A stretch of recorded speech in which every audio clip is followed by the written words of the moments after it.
कहानी की शुरुआत में हम बॉम्बा नामक एक साइंटिस्ट को देखते हैं जिसने पूरे जंगल में हर जगह पे कैमरा लगाया था क्योंकि उसका मानना था कि जंगल में इंसानों जैसे दिखने वाले छोटे छोटे क्रिएचर रहते हैं। वहीं बॉम्बा को कई महीनों के बाद एक सिग्नल मिला और जब उसने वहां पर जाकर देखा तो उसे एक बर्ड दिखाई दिया जिसके पीठ पर एक सीट जैसी दिखने वाली कोई चीज थी, जिसे देखकर बॉम्बा का शक पूरी तरह से यकीन में बदल गया कि इस जंगल में छोटे छोटे क्रिएचर रहते हैं। बॉम्बा की बेटी कैथरीन कई दिनों के बाद अपने डैड से मिलने आई थी, लेकिन वो अपने रिसर्च में इतना बिजी था कि वो अपनी बेटी पर ध्यान भी नहीं दे पाया। आखिरकार कैथरीन ने जब अपने डैड को आवाज दिया तो बॉम्बा उसे देखकर चौंक गया और उसे अपने गले से लगा लिया। उसके पास एक डॉग भी था जिसका नाम ओजी होता है, पर उसके सिर्फ 3 पैर और एक ही आंख थी, लेकिन फिर भी ओजी काफी तेजी से दौड़ लेता था। कैथरीन अपने डैड के साथ टाइम स्पेंड करना चाहती थी, लेकिन बॉम्बा अपने काम में इतना बिजी था कि वो कैथरीन को उसके कमरे में अकेला ही छोड़कर वहां से चला गया। रूम में अकेले आज वो अपनी मॉम को काफी मिस कर रही थी क्योंकि बहुत साल पहले ही उसकी मॉम की डेथ हो गई थी। इसके बाद हम उन छोटे छोटे क्रिएचर को देखते हैं जिनके बारे में बॉम्बा इतने सालों से रिसर्च कर रहा था। इन छोटे क्रिएचर का जंगल को हरा भरा और सुंदर बनाए रखने में काफी अहम भूमिका थी और इन छोटे क्रिएचर को लीफ मैन के नाम से जाना जाता था। वहीं हम लीफ मैन के कैप्टन रॉनिन को देखते हैं। वो जंगल की रानी तारा के पास गया और उन्हें बताया कि उनके दुश्मन बोगल्स की नजर उनकी सीमा पर है और वो उनके नए वारिस के चैन को रोकने के लिए कुछ भी कर सकते हैं, और इसीलिए वो आज रानी को कली चुनने के लिए जाने से मना कर रहा था। पर रानी ने उससे कहा कि कली चुनने के लिए मुझे जाना ही होगा क्योंकि ये शुभ घड़ी 100 सालों में एक ही बार आती है और अगर वारिस नहीं चुना गया तो जंगल की हिफाजत करने के लिए कोई भी नहीं बचेगा।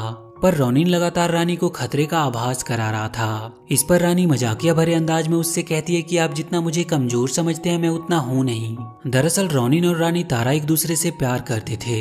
वो दोनों जिस कली के चुनाव के बारे में बात कर रहे थे वही आने वाले दिनों में जंगल की हिफाजत करेगी। इसके बाद हम बोगल्स के इलाके को देखते हैं जो काफी सूखा और गंदा था क्योंकि बोगल्स को हरियाली पसंद नहीं थी और इसीलिए वो गंदी जगहों पे रहते थे। बोगल्स के लीडर का नाम मैंड्रिक था जिसके पास ऐसी शक्ति थी कि वो जिस भी हरे पौधे को छूता वो सूख जाता। मैंड्रिक रानी को मारकर पूरे जंगल की हरियाली को खत्म कर देना चाहता था ताकि वो पूरे जंगल में अपना हुकूमत कायम कर सके, और उसके लिए आज बहुत ही अच्छा मौका था क्योंकि रानी आज एक कली को अगली रानी के रूप में चुनने वाली थी। वहीं रॉनिन ने रानी की सेफ्टी के लिए बहुत सारे सैनिकों को इकट्ठा किया था। इसी बीच हम नॉड नाम के एक लड़के को देखते हैं जो लीफ मैन की नौकरी को छोड़ना चाहता था। दरअसल नॉड एक गैर जिम्मेदार और फ्री माइंड का लड़का था। वो रॉनिन के सबसे अच्छे दोस्त का बेटा था जिसकी मौत के बाद रॉनिन ने ही उसकी देखभाल की थी। नॉड अपनी जिम्मेदारियों को समझ नहीं सका और एक बर्ड पे बैठकर वहां से चला गया। इधर रानी भी कली चुनने के लिए निकल पड़ी। वहाँ के सभी लोग अपने रानी को देखकर काफी खुश हुए और अपनी होने वाली नई रानी को देखने के लिए एक्साइटेड भी थे। इधर बॉम्बा अपने मशीन सिग्नल को देखकर समझ गया कि जंगल में कुछ बड़ा होने वाला है, इसीलिए वो भी काफी एक्साइटेड था। वहीं बॉम्बा की बेटी कैथरीन उससे कहती है कि आपने अपनी पूरी जिंदगी इन्हीं क्रिएचर को ढूंढने में बिता दी जो कि असल में है भी नहीं, और मैंने भी अपना बचपन आपके बिना ही बिता दिया। वो उससे कहती है कि आप इन सब चीजों को छोड़ क्यों नहीं देते, लेकिन बॉम्बा पर उसकी बातों का जरा भी असर नहीं हुआ और वो अपना मशीन लेकर जंगल की ओर निकल गया। कैथरीन अपने डैड के इस बिहेवियर से काफी दुखी हुई और वहां से वापस जाने का डिसाइड कर लिया, लेकिन जैसे ही वो घर से बाहर निकली उसका डॉग ओजी किसी चीज को देखकर जंगल की ओर भागने लगा, तो कैथरीन भी उसे पकड़ने के लिए उसके पीछे पीछे जंगल में चली गई। इधर रानी तारा कली का चुनाव करने के लिए जंगल में पहुंच चुकी थी। वहीं पे एक सूरजमुखी की कली अपने मॉम से कह रही थी कि मैं भी रानी की तरह बनना चाहती हूँ। रानी वहाँ पे मोब नाम के 2 स्नेल से मिली जो कलियों की देखभाल किया करते थे और उनका भी ड्रीम था कि वो भी कभी लीफ मैन बन सके। वो दोनों स्नेल ने रानी को कलियां दिखाई ताकि रानी एक पावरफुल कली का चुनाव कर सके, और फाइनली रानी ने एक कली को चुना। पर तभी रॉनिन को वहाँ बोगल्स के होने का एहसास हुआ और वो उन बोगल्स पर हमला करके रानी को वहाँ से जाने को कहा, पर तभी कुछ बोगल्स ने रानी को घेर लिया। इस पर रानी अपने जादू से उन्हें पानी में गिरा दिया और उस कली को लेकर वहाँ से निकल गई।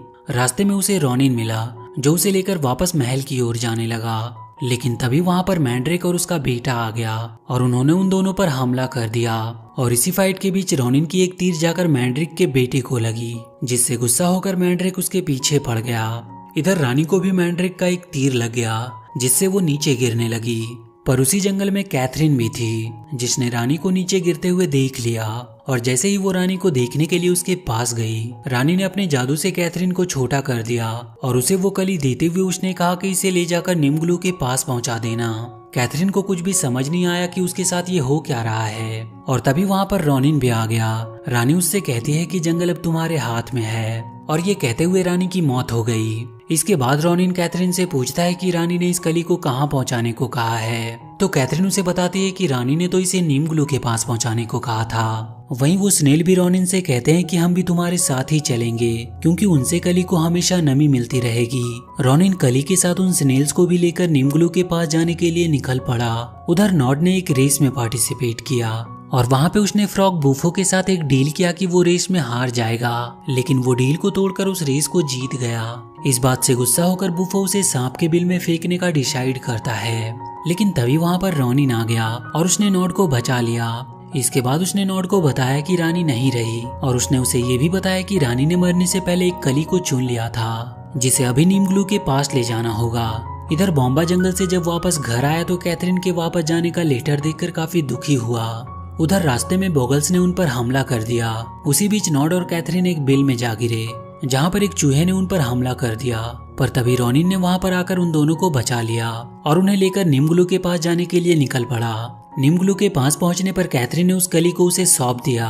कली को लेकर नीम ग्लू उन्हें नीचे ले आया। वहाँ पर उसने सभी को बताया कि ये कली पूनम की रात में खिलेगी, और खुशकिस्मती से आज ही पूनम की रात होने वाली है, इसीलिए आज उन्हें अच्छे से इसकी देखभाल करनी होगी। ये बात सुनकर सभी लोग काफी खुश हुए और रात में चांद के निकलने का इंतजार करने लगे। वहीं रॉनिन ने नॉड को अच्छे से समझाया कि आज कुछ भी गड़बड़ नहीं होनी चाहिए, और कली पर नजर रखने के लिए कहते हुए रॉनिन वहाँ से चला गया। पर नॉड के पास जब कैथरीन आई तो वो रॉनिन की बातों को भूल गया और कैथरीन को लेकर जंगल की सैर कराने के लिए निकल पड़ा। उसने कैथरीन को एक बारहसिंगा के सिर पे बिठाकर पूरे जंगल की सैर करवाई। दरअसल नॉड अब कैथरीन को लाइक करने लगा था, और तब तक इधर कली को चुराने के लिए बॉगल्स ने वहाँ पर हमला कर दिया। वो दोनों स्नेल्स ने उस कली को बचाने की काफी कोशिश की, लेकिन मैंड्रिक कली के साथ साथ उन दोनों स्नेल्स को भी पकड़कर अपने साथ ही ले गया। नॉड जब वापस आया तो रॉनिन उस पर काफी गुस्सा हुआ और उसे काफी डांट लगाई। नॉड भले ही एक गैर जिम्मेदार लड़का था, लेकिन अब उसे अपनी गलती का एहसास हो चुका था और अब वो उस कली को वापस लाने का एक प्लान बनाता है। उसने रॉनिन को अपना प्लान बताया कि हम भेस बदलकर बॉगल्स के इलाके में जाएंगे और कली को वहां से लेकर वापस आ जाएंगे। इस पर रॉनिन कहता है कि इसके लिए हमें बॉगल्स की मास्क की जरूरत पड़ेगी। तो कैथरीन उन दोनों को लेकर अपने डैड के घर गई, जहाँ पर उन्हें बॉगल्स के मास्क मिल गए, और जैसे ही वो वहाँ से निकलने लगे बॉम्बा का डॉग ओजी ने उन पर हमला कर दिया। और अब कैथरीन के डैड को भी उनके बारे में पता चल गया था और वो उन्हें अपने बनाए मशीन में कैद करने लगे। और इसी बीच कैथरीन ही बॉम्बा की मशीन में चली गई। उसने जब अपनी बेटी को इतने छोटे रूप में देखा तो काफी हैरान हुआ, जिसकी वजह से वो वहीं पर बेहोश हो गया। कैथरीन जब वहाँ से जाने लगी तो अपने डैड के नक्शे में उस स्थान पर एक पिन लगा दिया जहाँ पर वो छोटे क्रिएचर रहते हैं। अब वो तीनों भेष बदलकर बोगल्स के इलाके में घुस गए। रॉनिन उन दोनों से कली को ढूंढने का बोलकर खुद बोगल्स का सामना करने के लिए चला गया। नॉड और कैथरीन को बहुत जल्द ही वो कली मिल गई और वो दोनों स्नेल और कली को लेकर वहाँ से निकल गए। वहीं मैंड्रिक को जब उनके बारे में पता चला तो उसने उन पर हमला कर दिया। रॉनिन कैथरीन और नॉड को कली के साथ वहाँ से बाहर निकाल देता है, लेकिन वो खुद उन बोगल्स के बीच में फंस गया था। उसे बॉगल्स के बीच में फंसा देखकर नॉड वहाँ से जाना नहीं चाहता था, लेकिन कली की सेफ्टी के लिए उसे वहाँ से जाना पड़ा। कली को लेकर वो दोनों नीम ग्लू के पास चले आए। उसने उस कली को लेकर उस जगह पर रख दिया जहाँ पर चांद की रोशनी पड़ रही थी। रोशनी पड़ते ही वो कली खिलने लगी, लेकिन इससे पहले कि वो कली पूरी तरह से खिलती वहाँ पर बॉगल्स के चमगादड़ आ गए और उन्होंने उस कली पर पड़ रही चांद की रोशनी को ही ढक लिया। रोशनी ना पड़ने की वजह से कली मुरझाने लगी, और अगर वो कली पूरी तरह से मुरझा गई तो पूरा जंगल सूख जाएगा। ऐसा ना हो इसीलिए सभी लीफमैन उन चमगादड़ों को वहाँ से भगाने के लिए निकल पड़े। वहीं नॉड भी अब अपनी जिम्मेदारी समझने लगा था और वो भी बोगल से लड़ने के लिए निकल जाता है। अब लीफमैन और बोगल्स के बीच वहाँ पर एक जबरदस्त फाइट शुरू हो गई थी। इधर स्नेल से बात करते हुए कैथरीन को एक आइडिया आया और वो एक बर्ड पर बैठकर वहाँ से अपने डैड के पास जाने लगी। इधर बॉम्बा को जब होश आया तो वो काफी दुखी हुआ, क्योंकि उसे यकीन ही नहीं हो रहा था कि उसकी बेटी इतनी छोटी हो गई। उसे लगता है कि ये उसका कोई भ्रम था, इसीलिए अपने रिसर्च को बेकार समझकर वो अपने सारे कैमरा और मशीनों को तोड़ने लगा। इधर कैथरीन कैमरे के जरिए अपने डैड से कांटेक्ट करने की कोशिश कर रही थी, लेकिन बॉम्बा के मशीन बंद कर देने से उसका कांटेक्ट हो नहीं पाया। पर तभी बॉम्बा को उसके नक्शे पर कैथरीन का लगाया हुआ पिन दिखाई दिया। ये देखकर उसे समझ आ गया कि ये सब उसका कोई भ्रम नहीं था बल्कि हकीकत थी। और वो अपने मशीन लेकर वहाँ से अपनी बेटी को खोजने के लिए निकल पड़ा। जंगल में उसे कैथरीन मिल गई जो उसे सारी बातें बता देती है और वो उसे लेकर उस जगह पर गई जहाँ पर उस कली को खेलना था। वहाँ पर जाने के बाद कैथरीन अपने डैड से उन चमगादड़ों को अट्रैक्ट करने वाली साउंड बजाने को कहती है और अपने डैड के मोबाइल में खुद ही उस साउंड को बजा भी देती है, जिसके बजते ही सारे चमगादड़ उस साउंड के पीछे भागने लगे और चांद की रोशनी दोबारा से उस कली पर पड़ने लगी। लेकिन तभी वहाँ पर मैंड्रेक आ गया और वो उस कली को लेने की कोशिश करने लगा। वहाँ पर उन दोनों के बीच में फाइट होने लगी और आखिरकार किसी तरह वो दोनों मिलकर मैंड्रेक को मार गिराते हैं। वहीं उस कली पर जब फिर से चांद की रोशनी पड़ने लगी तो वो कली पूरी तरह से खिल गई और उसी ने जंगल के नए रानी को चुना। और वो रानी कोई और नहीं बल्कि वही सूरजमुखी की वो कली होती है जो शुरू में अपनी मॉम से रानी के जैसा बनने के लिए कह रही थी। सभी लोग अपने नए रानी को पाकर काफी खुश हुए और अपनी नई रानी का वेलकम करने लगे और अब कैथरीन का वहाँ से जाने का वक्त भी हो गया था। वो वहाँ के सभी लोगों से अलविदा लेकर वहाँ से चली गई।